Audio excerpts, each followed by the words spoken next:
nós estamos aqui encerrando, ou chegando ao ponto de encerrar a série que começou no último domingo de abril, e agora, José, o que fazer quando as coisas fogem do controle?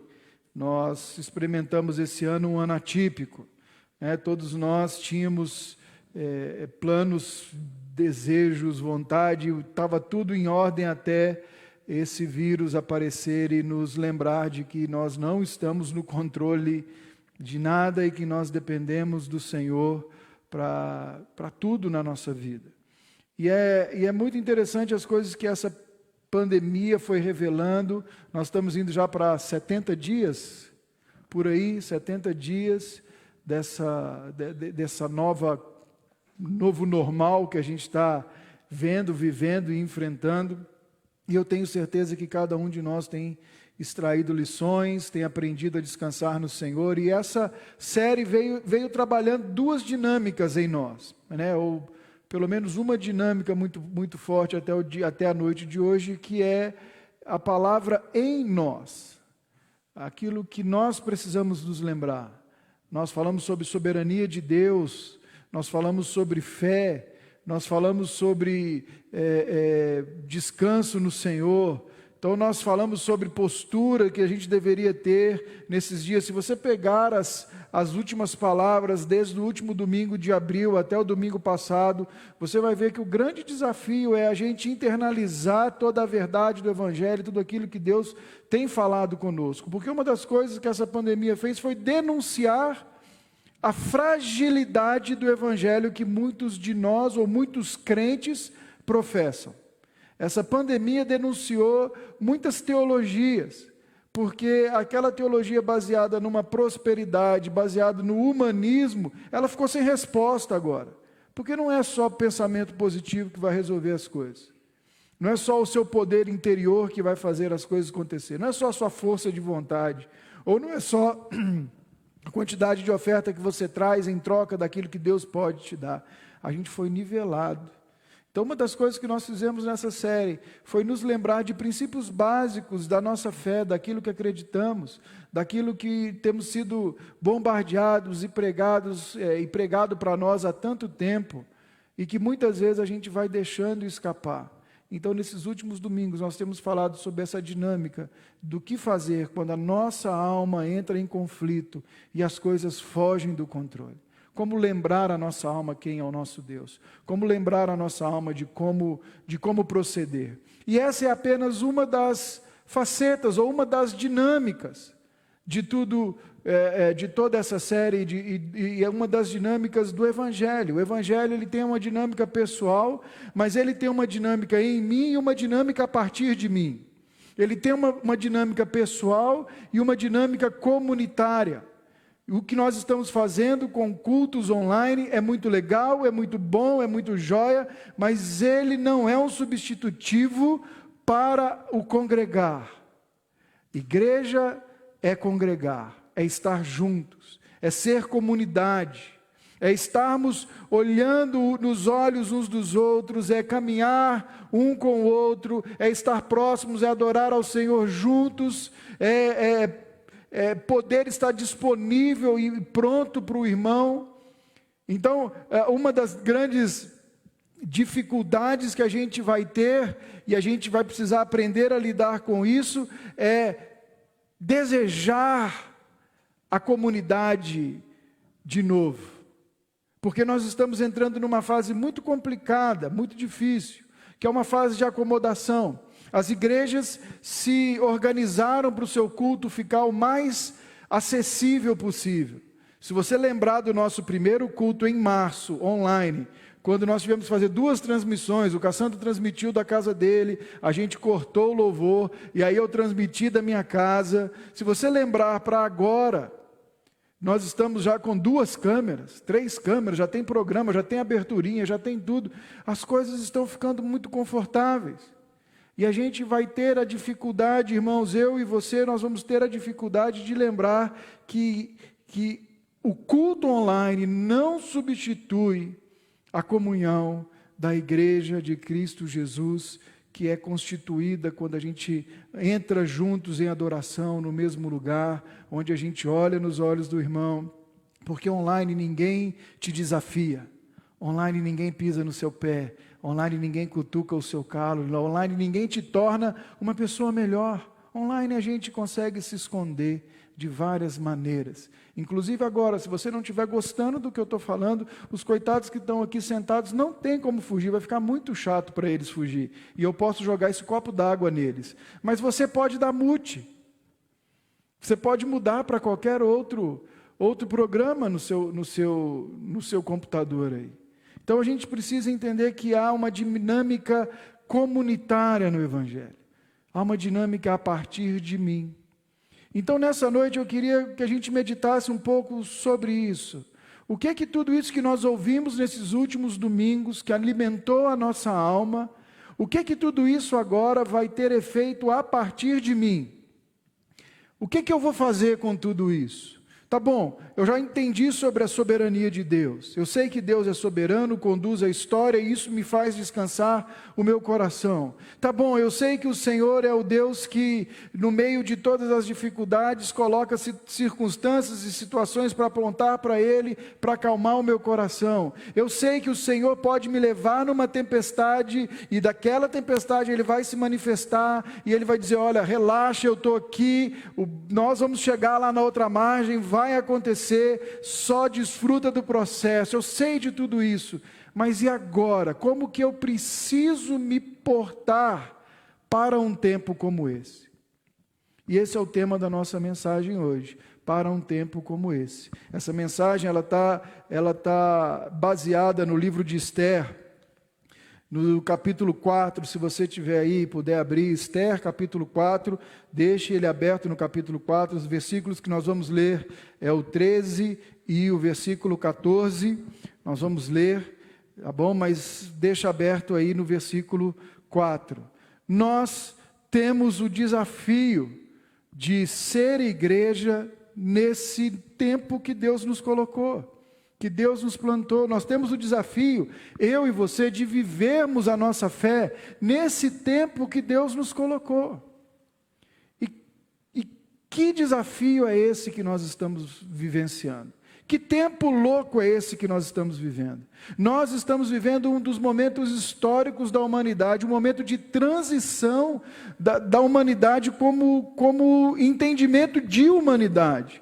Transição nas relações, transição na relação pessoal, nas relações de trabalho, transição na forma como encara o mundo, como pensa no futuro. Nós estávamos conversando esses dias, por exemplo, a Sofia, que tem 3 anos, 3 anos, provavelmente ela vai escolher uma profissão no futuro que ainda não foi inventada, que não existe.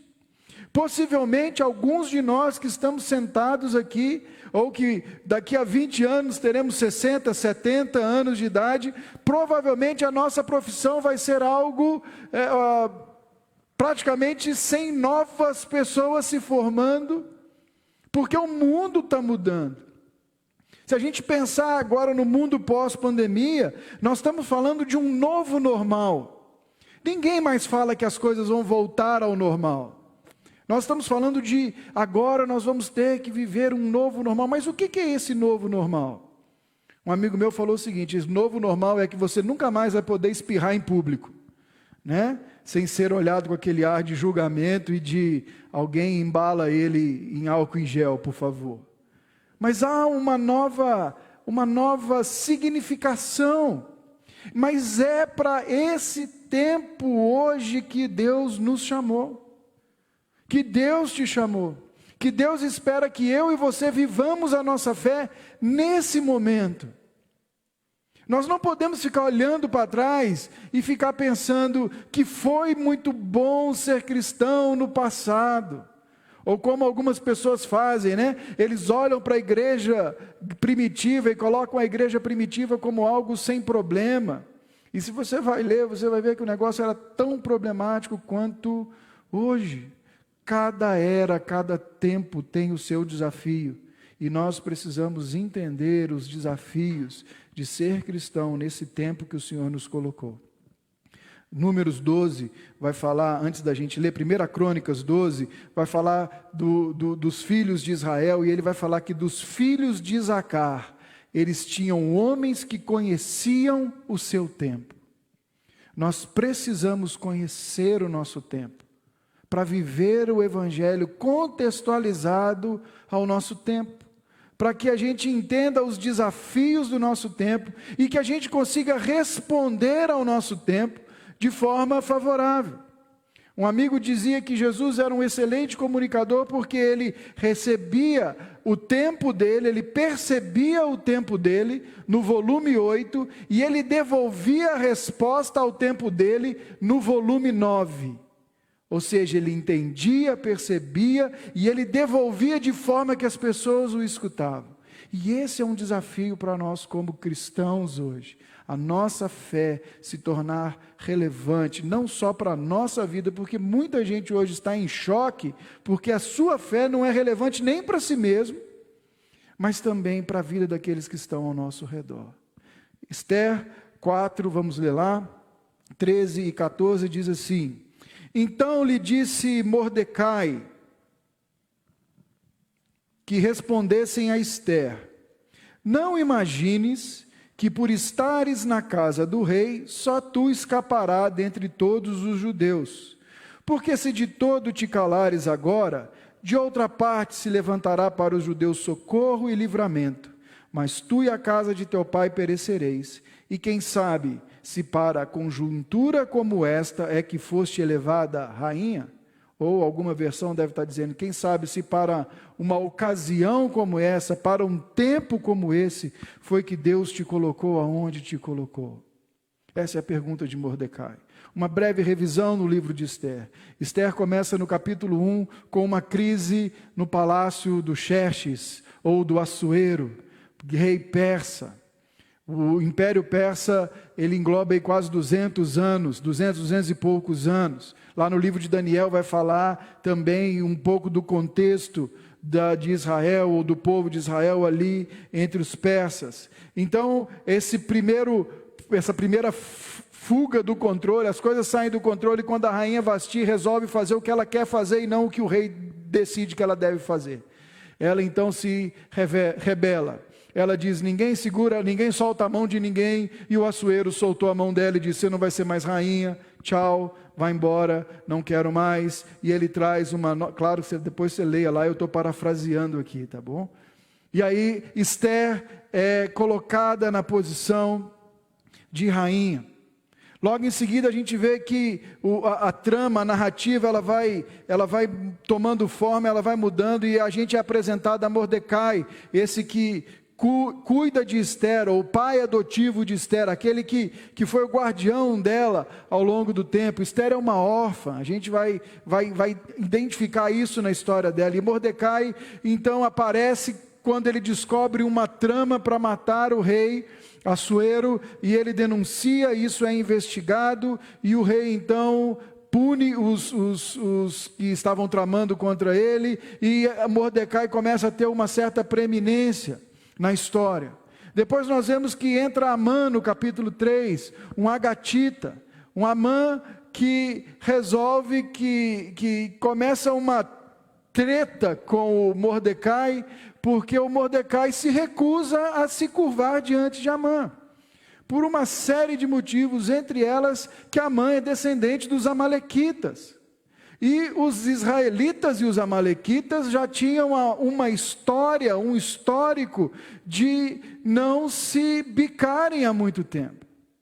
Então o Mordecai se recusa a se dobrar diante de Amã, e Amã, com uma forma de retaliação, se você olhar no capítulo 3, se voltar um pouquinho o capítulo 3, ele vai até Assuero, e ele promete para Assuero um valor exorbitante em prata, para que elimine esse povo, não apenas Mordecai, mas elimine toda a descendência, todo o povo dos judeus.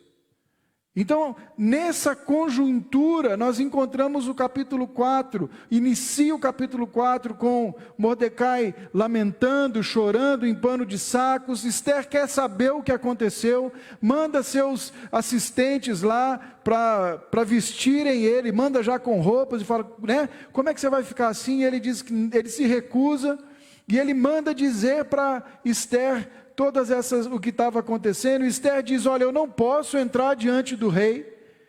E ele diz para Esther exatamente isso que está dizendo aqui no versículo 13 e 14. Ela diz: eu não posso entrar se o rei não me chamar, já tem um mês que ele não me chama.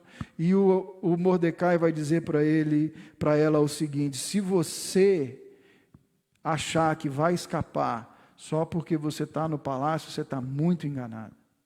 Você, uma hora ou outra, vai morrer também, e sua família, a casa do seu pai, o seu povo. Não é o fato de você estar no palácio que vai fazer isso, mas presta atenção, será que não foi exatamente para esse momento, para esse tempo, para esse dia, que o Senhor te colocou aonde te colocou? Queridos, é muito legal a gente ver a soberania de Deus em ação. Eu estava ouvindo o pastor Paulo Borges Júnior, ele dizia o seguinte na sua exposição, ele falou assim: Deus não permite a fome para depois encontrar a solução. A fome é o lugar aonde o coração sedento por Deus encontra com o Senhor. Ele já pensou em como resolver a fome, ele já pegou José, já botou José numa cisterna, fez o caminho, preparou esse homem para que quando a fome viesse, ela encontrasse o seu povo, e por José, para aquele tempo, para aquele momento, para aquela conjuntura, ele fosse a resposta do povo de Deus, a resposta de Deus para o povo. Deus está fazendo a mesma coisa aqui na história de Esther. Deus tem feito isso na nossa história, na nossa vida. A nossa história, a nossa vida, ela não é um monte de pontas soltas que vão tentando se conectar ao acaso. Deus tem escrito a nossa história, a soberania de Deus nos leva a descansar que Ele tem conduzido a nossa vida e conduzido a nossa história. Então é muito legal a gente olhar isso, e essa é a pergunta que o Mordecai faz para Esther. Será que não foi para esse momento? Será que não foi para esse tempo?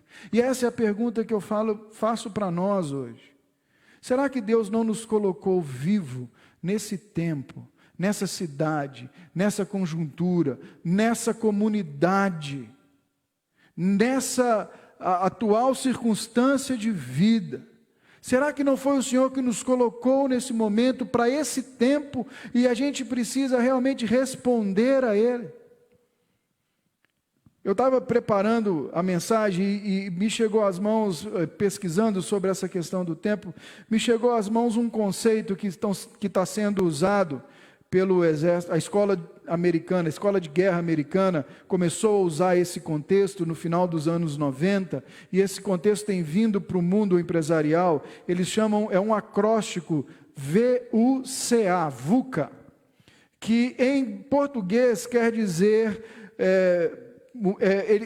esse acróstico ele tem cada letra uma palavra, um significado, e esse acróstico quer dizer um mundo volátil, incerto, complexo e ambíguo. Esse VUCA, o mundo VUCA, é usado para designar o contexto que a gente vive hoje, os desafios de viver no tempo de hoje. Primeira coisa que eles falam: nós vivemos hoje num mundo volátil, um mundo que as coisas mudam muito rápido, um mundo onde as situações evoluem com muita facilidade, com muita rapidez. O que é moderno hoje, daqui a 3 meses não é moderno mais. O que é inovação hoje, daqui a 2 meses não é inovação mais. O mundo volátil, as relações são voláteis hoje. A espiritualidade das pessoas, ela é volátil hoje. Deus não respondeu às minhas orações, eu procuro um novo Deus. Um mundo volátil, um mundo incerto. Nós estamos falando aqui, eu comecei falando de daqui a 20 anos, profissões que não existem, existirão, e aí a gente começa a pensar, então o que será de nós? Como que eu vou viver? Nós vivemos num mundo onde mudanças são disruptivas, e o que quer dizer isso? Por exemplo, imagina que você está começando um bom negócio, e você pega todo o seu dinheiro e investe na melhor locadora de filmes da sua cidade. Você investiu, comprou os lançamentos, comprou tudo. 2 meses depois, um sujeito solta um aplicativo chamado Netflix. E você pensa, isso não vai pegar, isso não vai dar certo. E 3 ou 4 anos depois, ninguém mais entra na sua loja, porque a Netflix reinventou a maneira como nós assistimos televisão, como nós assistimos filme. Ela reinventou, isso é disruptivo, é você pegar um nicho e reinventá-lo, recriá-lo totalmente. Nós vivemos um mundo de incertezas, nós vivemos um mundo complexo. Irmãos, eu não sei se todo esse acesso a informações que nós temos hoje, ela é fabulosa, ela é muito boa, mas ela torna o mundo complexo. Nós não sabemos agora muito como nos comportar. Nós vivemos agora debaixo de uma ditadura, por exemplo, do politicamente correto. Nós vivemos agora dentro de um relativismo moral muito grande. A gente não sabe mais o que é certo, o que é errado. E por fim, esse conceito fala de um mundo ambíguo, um mundo que vive a pós-verdade, um mundo onde não se tem verdades absolutas, um mundo onde você vai conversar com alguém e a pessoa diz, essa é a sua verdade, a minha verdade é outra, a minha verdade pode e deve conviver com a sua verdade, um mundo onde não se tem mais por onde pegar e traçar um caminho lógico, coeso, um mundo hoje ambíguo. Agora, me diz uma coisa, dentro de um mundo volátil, incerto, complexo e ambíguo, como que eu e você precisamos responder? E nessa noite, olhando para o livro de Esther, eu quero falar de pelo menos 4 necessidades que a gente precisa entender, enxergar e viver, ou 4 necessidades que vão requerer da nossa fé para esse tempo, para esse novo normal, para um tempo como esse. A primeira necessidade, irmãos, é uma necessidade de uma vida de oração consistente. Vida de oração consistente.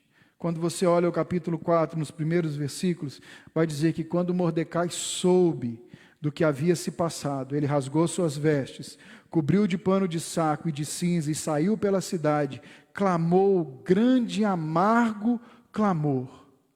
O Mordecai assume a postura daquele que se arrepende, o pano de saco, a cinza na cabeça. Ele assume uma postura de lamento, ele começa a lamentar diante de Deus, ele começa a buscar o coração do Senhor. Se você lembrar de Josafá, quando Josafá enfrentou, domingo passado nós falamos isso, o que ele faz? Ele não confia em nada mais, nada menos do que apenas no Senhor. Ele diz, eu não sei de onde virá, eu não sei como virá o livramento, eu não sei quando virá o livramento, mas eu sei que meus olhos não saem de ti.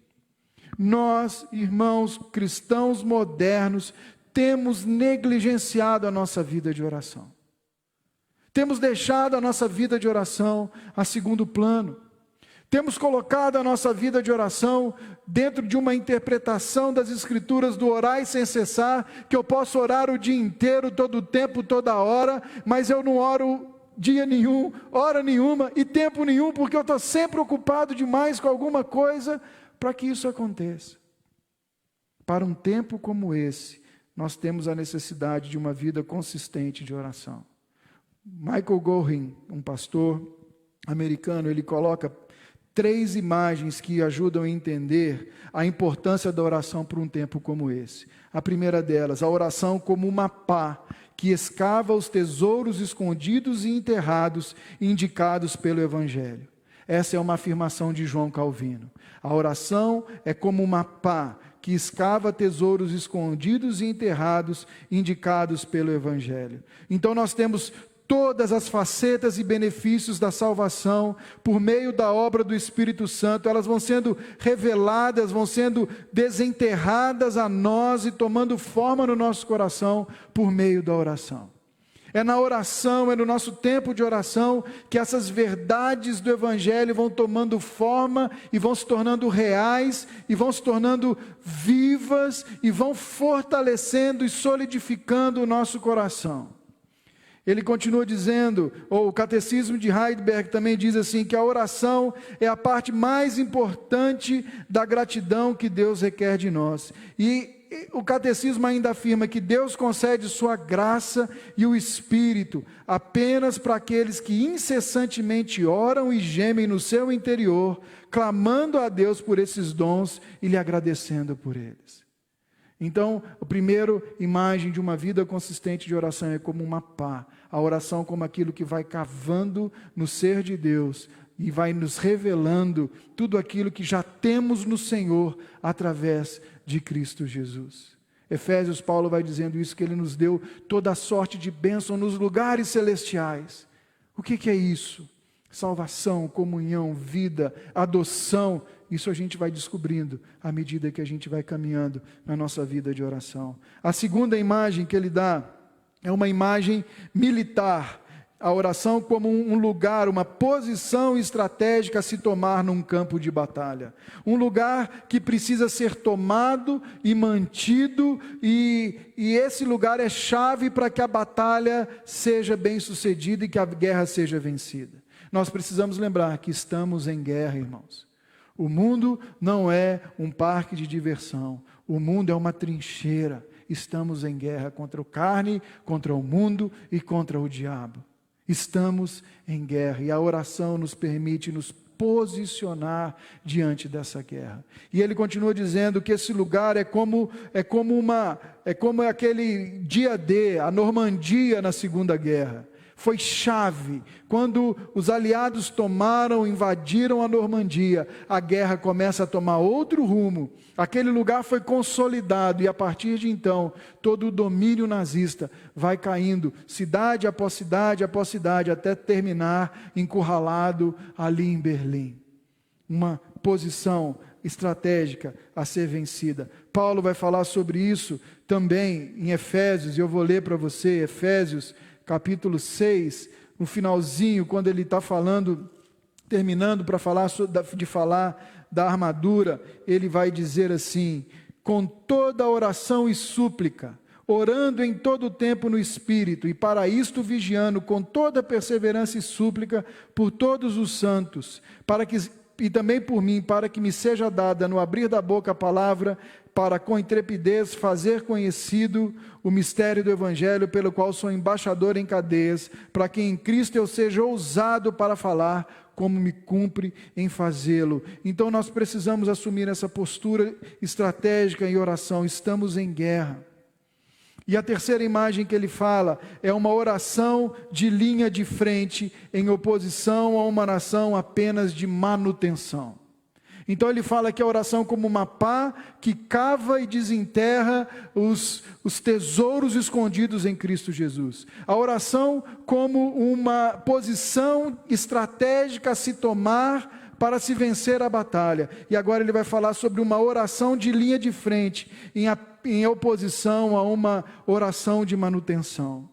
O que é uma oração de manutenção? A oração de manutenção é aquela oração que a gente faz, pedindo ao Senhor que só nos dê paz, prosperidade, tranquilidade para a nossa alma, para que mantenha as coisas como estão, para que melhore a nossa vida. A oração de manutenção é aquela oração que a gente faz quando a gente está angustiado e pede: Senhor, melhora as coisas para mim. Em um mundo em franca espiritualidade, as pessoas precisam ouvir o verdadeiro Evangelho de Jesus. E isso vai acontecer no momento que a gente começa a ganhar terreno em oração. A oração de manutenção destina-se então simplesmente a manter a vida existente dentro da normalidade. A oração da linha de frente, Gorin vai falar, é aquela que anseia para que Deus transforme a nossa vida e transforme vida a partir da nossa vida. A oração de linha de frente é aquela que olha para nós e diz: Senhor, faz em mim algo. É aquela oração que diz: Senhor, me leva à casa do oleiro. Senhor, tem algo no meu coração que eu tenho lutado, que eu tenho identificado e que tem sido ruim na minha caminhada. Por favor, Senhor, me faz mais parecido contigo. Arranca isso daqui. Não é apenas uma oração para manter as coisas tranquilas, mas é uma oração que vai nos colocar num lugar de ser transformados pelo Senhor. Então, primeira necessidade, a necessidade de uma vida de oração consistente. E Michael Gorin, ele encerra esse tópico quando ele está falando, ele diz assim: uma vida de oração saudável, pessoal e na igreja, começa com confissão, chamando a nossa falta de oração daquilo que ela é. Abre parênteses, ela não é falta de tempo, ela não é falta de saber fazer, ela não é falta de disciplina, não, ela é pecado. A falta de oração para nós, cristãos, nós não nos dedicarmos à oração, não é nada mais, nada menos do que pecado. Então nós precisamos chamar aquilo que é a nossa falta de oração de pecado, encontrar perdão e renovação em Deus. Para um tempo como esse, eu e você necessitamos ter uma vida consistente de oração. Essa é a primeira necessidade, que nos leva para uma segunda necessidade. Uma vida consistente de oração, ou uma vida fraca de oração, ela reflete uma espiritualidade egoísta. Para mim, uma vida forte de oração, ela nos impulsiona a uma necessidade, ou ela nos impulsiona a um exercício de uma fé, que eu chamei aqui encarnacional. A segunda necessidade que nós temos para um tempo como esse, é que a nossa fé seja uma fé encarnacional. E o que isso quer dizer? Você vai ver que no versículo 4, do capítulo 4, versículo 1, ele foi lá com pano de saco. Depois, versículo 2 diz assim, e chegou até a porta do rei, porque ninguém vestido de pano de saco podia entrar pelas portas do rei. Em todas as províncias aonde chegava a palavra do rei e a sua lei, havia entre os judeus grande luto, com jejum e choro, lamentação, e muitos se deitavam em pano de saco e em cinza. Oração e lamento de Mordecai foi seguido por uma postura prática. Ele se colocou de forma prática e encarnou toda a angústia, todo o lamento, todo o sofrimento do seu povo e do povo ao seu redor. Nós precisamos, para um tempo como esse, uma fé que seja viva e que produza ação verdadeira e ação viva. Nós precisamos de uma fé que se importe com as pessoas, uma fé que se importe muito, muito além do nosso mundinho, muito além do nosso conforto e do nosso bem-estar. Nós precisamos de uma fé encarnacional, assim como foi com Jesus. Filipenses 2,5 vai dizer que ele abriu mão de ser como Deus, veio, assumiu a menor forma entre os homens, a forma de servo, não só assumiu a forma de servo, mas viveu como tal, morreu sem pecado, foi oferecido como sacrifício pelo meu e pelo seu pecado. E o versículo que eu li logo no início vai nos dizer o que isso aconteceu, o que isso trouxe para nós com a postura de Jesus. Hebreus vai dizer que temos um grande sumo sacerdote que adentrou aos céus, Jesus, Filho de Deus. Apeguemo-nos com toda firmeza e fé que professamos, pois não temos um sumo sacerdote que não possa compadecer-se das nossas fraquezas. Ele veio, encarnou, habitou, o Ser Supremo, o Deus do Universo. Eu adoro essa frase, já falei isso várias vezes, que num dia geria o mundo, sabia o nome das estrelas, controlava as marés, tudo que foi criado por Ele, tudo nele subsiste. Num dia Ele estava ouvindo a glória de todos os seres celestiais, de todo o mundo. No outro dia Ele estava sendo embalado por uma mulher com a fralda cheia, chorando de cólica. O Rei do Universo encarnou, sofreu tentações como eu e você e venceu. Por isso Ele entende as nossas fraquezas. E nós precisamos fazer esse mesmo processo. Sabe, irmãos, eu não estou dizendo aqui de assistencialismo. Em momentos de dificuldade, nós somos muito bons assistencialistas, e isso é bom, isso é maravilhoso. Vamos fazer marmita, vamos fazer cesta básica, vamos fazer tudo isso, mas uma fé encarnacional, ela vai além dessa primeira necessidade suprida. É uma fé que se compadece. é uma fé que não só assiste ao menos favorecido, mas promove uma forma de que esse menos favorecido conheça a Cristo Jesus, tenha a sua vida restaurada, tenha a sua alma reconectada com Deus. É uma fé que não somente cozinha ou constrói ou arruma um telhado que foi destelhado, mas é uma fé que olha para a miséria do coração do homem, se compadece e traz o alimento mais forte que esse homem pode ter, que é o pão que desceu do céu, que é o pão da vida. É uma fé que olha para o que acontece ao redor do mundo e se posiciona diante daquilo que é uma extrema injustiça e diz: isso é errado. Isso é errado. É uma fé que denuncia o pecado. É uma fé que não se alia a nenhum sistema político ideológico e se engessa em ideologia humana, mas é uma fé que pode levantar em qualquer momento, seja quem for, e dizer: assim diz o Senhor, você está fazendo algo errado e você precisa se arrepender, seja quem for e como for. Uma fé encarnacional. Uma fé que olha para a injustiça, uma fé que olha para a opressão, seja a injustiça feita contra o pobre ou contra o rico, seja a injustiça feita num casebre ou num palácio. Uma fé encarnacional, que encarna as verdades do Evangelho. Nós precisamos ter, o Leslie Newbigin, ele diz assim: o conhecimento e a experiência do poder salvífico de Deus na vida de uma comunidade ou na vida de uma pessoa redimida deve resultar em muitas formas de testemunho e serviço ao mundo. Então, porque eu e você experimentamos a graça salvadora, a graça redentora, a graça restauradora, conhecemos o poder transformador de Cristo Jesus em nós, nós vamos viver de maneira que Cristo encarne em nós e que através de nós Cristo seja celebrado ao mundo. Através de nós Cristo seja testemunhado ao mundo. Nós estamos vendo o mundo em polvorosa, irmãos, nessa última semana. Nós estamos vendo injustiças provocadas e promovidas ao redor do mundo.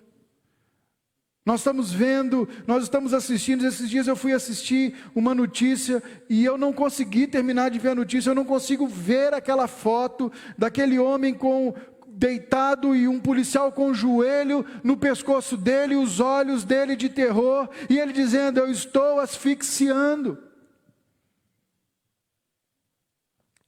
Nós estamos vendo o caos. Nós estamos vendo o caos, e isso é só mais uma notícia.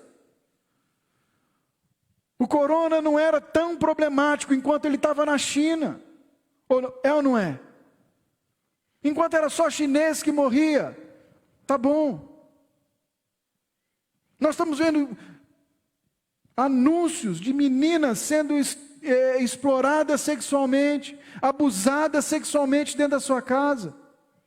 E isso não mexe conosco mais. Nós estamos ouvindo história de mulheres apanhando dos seus esposos, ou batendo nos seus esposos. Nós estamos vendo história de homens de negócios oprimindo os seus trabalhadores. Nós estamos ouvindo história de trabalhadores injustamente processando homens honestos de negócios. E nós estamos em silêncio e apático, brigando por direita ou por esquerda. Provérbios 31 diz: abra sua boca em favor do mudo. Abra sua boca em favor daquele que não tem voz. Seja a voz de quem não tem voz. Uma fé encarnacional. Uma fé que encarna a vida de Cristo Jesus. Essa é a necessidade. Sabe por quê? Assistencialismo qualquer um faz, irmãos. O governo faz. Se você vê a profissão de serviço social, ela é toda moldada e forjada e formada em cima de como fazer e garantir as necessidades básicas de um cidadão pelas normas e vias que o governo tem. Qualquer um faz, um ateu faz. Mas ser encarnacional é só a igreja. É só um crente em Cristo Jesus consegue olhar nos olhos de alguém que foi abusado e compartilhar da dor daquele coração. É só um crente em Cristo Jesus, só alguém que foi transformado pelo Senhor, consegue ver uma foto de alguém sendo sufocado pelo joelho de uma outra pessoa e passar e doer e condoer-se e dizer: chega, basta. Não dá para ficar quieto. É só um crente em Cristo Jesus verdadeiramente consegue encarnar a dor e o sofrimento e a compaixão pelos outros. Só um crente em Cristo Jesus consegue olhar para alguém e promovê-lo, não apenas dar comida, não apenas dar educação, mas dizer para ele: eu conheço, eu choro a sua dor, eu sei o que se passa com você e eu tenho o antídoto para isso. Eu conheço a Cristo Jesus. Só um crente, nascido de novo, que entendeu essa fé encarnacional, consegue fazer isso. Só uma igreja composta de gente assim vai ser relevante para o tempo dentro desse novo normal. Se você é membro dessa igreja, está aqui hoje, está me ouvindo na internet, saiba o seguinte: se nós não formos assim, nossos dias estão contados. Pode ser mais uma década ou duas, mas ela vai deixar de existir, porque ela vai deixar de acompanhar o seu tempo. Ela vai virar mais um motivo de confraternização do que um lugar para a gente vir ser desafiado por Jesus e ser transformado. A necessidade de uma fé encarnacional nos leva para a terceira necessidade, que é a necessidade de uma pregação fiel do Evangelho de Jesus. Uma bênção, como eu falei nesse tempo, foi que a pandemia denunciou um falso evangelho.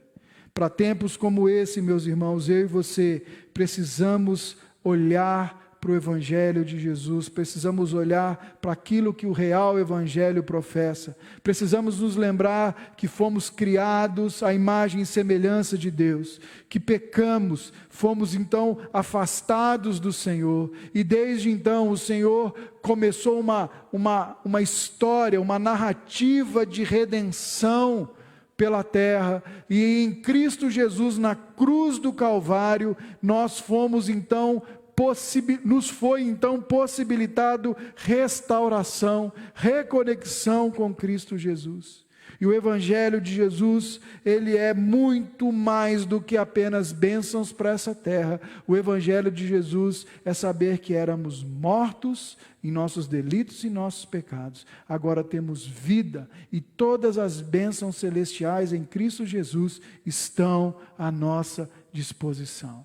Esse é o Evangelho de Jesus. A gente precisa fazer a pregação expositiva do Evangelho, a gente precisa fazer a pregação consciente do Evangelho, a gente precisa tornar o Evangelho central na nossa vida, nós precisamos formar a nossa mentalidade a partir do Evangelho. Em tempos de misticismo, o Evangelho é um convite a uma fé centrada na pessoa de Jesus e nos feitos de Deus. Nós precisamos redescobrir, nós temos a necessidade de uma pregação fiel ao Evangelho. O Mordecai diz para ela no versículo 14, ele diz: se você se calar, de outra parte se levantará socorro, mas você e a casa do seu pai vai perecer. O Evangelho nos lembra que nós sofremos também. O Evangelho nos coloca numa posição de sofrimento como toda e qualquer outra pessoa dessa terra. A diferença é que o Evangelho nos garante que no nosso sofrimento, temos amparo da pessoa de Cristo Jesus. Que no dia que enfrentamos a morte, o Evangelho não nos leva a temer, ele nos leva a olhar para a esperança, de saber que lá, depois que enfrentarmos o nosso último inimigo, veremos os olhos do nosso Salvador nos recebendo e dizendo: bem-vindo, servo bom e fiel. O Evangelho nos garante a certeza da salvação. O Evangelho nos garante a certeza da vida em Cristo Jesus. E por fim, a última necessidade é a necessidade de exercermos o propósito pelo qual eu e você fomos alcançados. Mordecai fala para ela: se você se calar, vai vir de outro lugar a salvação. Se nós nos calarmos, aquilo que o Senhor decretou que vai acontecer, vai acontecer. De outro lugar virá a salvação. Se você se calar, de outro lugar virá a salvação. Na sua família, no seu vizinho, na sua casa. Mas saiba que talvez foi para esse momento que Deus te fez e te colocou e te deu a oportunidade. Nosso propósito maior é glorificar o Senhor. E nós precisamos exercer ativamente esse propósito, meus irmãos. Nós não podemos nos calar. Deus te colocou aonde Ele te colocou para que o Evangelho seja proclamado, para que Cristo seja glorificado, para que a glória de Deus encha a terra, como as águas cobrem o mar. Para isso que Deus te colocou hoje, para isso que Deus te colocou naquela empresa, meu irmão, naquela faculdade, meu querido, naquele colégio lá, naquele emprego. Para isso que Deus te colocou entrando em tantas casas. Para isso que Deus te deu e te colocou e te habilitou nesse momento. Então é para isso que o Senhor te chama, para que você glorifique a Ele com seus dons, com sua vida, com seus talentos, com o que você tem. Nós não podemos nos calar. Nós precisamos agir.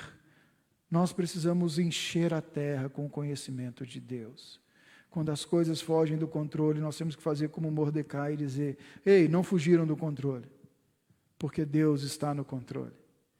Se a Esther ficar quieta, o Senhor vai livrar. Sabe por quê? Porque Ele tem uma aliança com Abraão, Ele tem uma aliança com Davi, e Deus é fiel às suas alianças. Deus é fiel às suas alianças. Não é sobre eu ou sobre você, é sobre o Senhor. Mas Deus nos coloca numa posição que nós somos cooperadores desta obra.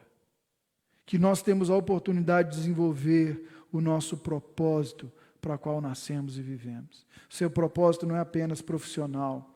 Seu propósito não é apenas de crescer, se tornar uma pessoa bem-sucedida, guardar dinheiro para aposentadoria, conhecer vários lugares do mundo e morrer como uma abóbora faz. Seu propósito é muito maior. É trazer glória ao nome do Senhor enquanto a sua existência estiver aqui. É para que o Senhor seja glorificado nos teus feitos e atos. Se nós, igreja, nos calarmos, o Senhor trará livramento de outro lugar. Mas será que não foi por um tempo como esse que Deus nos colocou aqui? Charles Spurgeon, ele tem uma citação que eu coloquei aqui, que eu achei fantástica. E eu acho que reflete muito o coração de cada pastor. Um pastor sério, que olha para o ministério como uma oportunidade de glorificar o Senhor. Eu acho que ele não pode ter um outro desejo no coração a não ser esse. Claro, entre outros desejos, esse aqui precisa ser um deles. O Spurgeon diz assim, abre aspas, eu acredito que em tempos sombrios, Deus está acendendo lâmpadas para tirar-nos da escuridão. Lutero estava sentado ao lado da lareira do seu pai na floresta, enquanto o Papa estava vendendo as suas indulgências. Ele em breve iria sair e agir contra todo esse sistema. Calvino estava estudando quando a falsa doutrina chega ao seu ponto máximo. Em pouco tempo ele será ouvido em Genebra. Um jovem, uma pessoa está aqui nessa noite, está aí do outro lado dessa câmera, nessa noite. E eu não sei de onde ele vem, mas eu oro para que Deus faça desse sermão um sermão de ordenação, impulsionando ele para o seu propósito na vida. Eu sinto como se fosse Samuel em Belém, procurando o jovem Davi para ungí-lo com óleo em nome do Senhor. Não há propósito maior de ver que a palavra que está sendo pregada no púlpito começa a reverberar nas vidas e começa a se tornar viva nos ambientes de vida das pessoas que frequentam essa comunidade. E eu quero terminar voltando àquilo que a gente começou falando do tempo como hoje. Então nós falamos de 4 necessidades. Uma vida de oração consistente, uma necessidade de uma fé encarnacional, a necessidade da pregação fiel do Evangelho, a necessidade de exercermos o propósito pelo qual fomos alcançados. Essas 4 necessidades para nós vivermos a nossa fé produtiva e relevante para um tempo como esse. E no início eu comecei dizendo sobre o que eles estão dizendo do mundo, um mundo volátil. Para a volatilidade do mundo, meu irmão, você tem a resposta, que é a imutabilidade de Cristo. O mundo pode mudar, mas o nosso Deus não muda. O Senhor é imutável. De eternidade a eternidade, tu és Deus. Para um mundo volátil, você tem a segurança de um Deus que não muda, que não desiste daquilo que decretou. Um Deus que ama incondicionalmente. O amor de Deus não é imutável. Ele não deixa de amar porque você está muito serelepe. Nossa, ele está muito desobediente, vou deixar de amá-lo agora. Opa, voltei a amá-lo agora, ele está legal. É imutável. Para a incerteza do mundo, um mundo de incerteza, nós apresentamos uma realidade, a realidade do Evangelho. Enquanto o mundo não sabe as mudanças que vêm, como será o amanhã, o Evangelho nos aponta como um farol na escuridão, para a certeza do dia que encontraremos com Cristo Jesus, para a certeza do dia que seremos por Ele alcançados e viveremos com Ele para sempre. Para um mundo complexo, apresentamos a simplicidade da fé. O mundo pode ser complexo, mas a simplicidade da fé, ela responde à complexidade do mundo. Para tudo aquilo que é complexo demais, nós respondemos com a certeza da nossa fé. Nós respondemos com aquilo que a nossa fé produz em nós. E para a ambiguidade, onde o relativismo moral está em tona, nós apresentamos uma verdade encarnada. Ele é a verdade. Ele é o caminho, Ele é a verdade, Ele é a vida. Para este tempo, eu e você fomos comissionados, não para ficar passivos, mas para, em nome de Jesus, caminhar e cumprir o propósito que fomos alcançados. Para isso que Deus nos chamou, para um tempo como esse. E eu quero encerrar com essa colocação de John MacArthur. Ele diz assim: o livro de Esther poderia ser comparado a um jogo de xadrez. Deus e Satanás, como jogadores invisíveis, moviam reis, rainhas e os nobres reais. Quando Satanás colocou Amã no lugar, era como se ele anunciasse: cheque. Deus então posicionou Esther e Mardoqueu para colocar Satanás, e olhou para Satanás e disse: cheque, mate. Deixa o Senhor te posicionar como essa peça que vai dar cheque mate aos propósitos de Satanás e que vai ver o propósito de Deus sendo cumprido.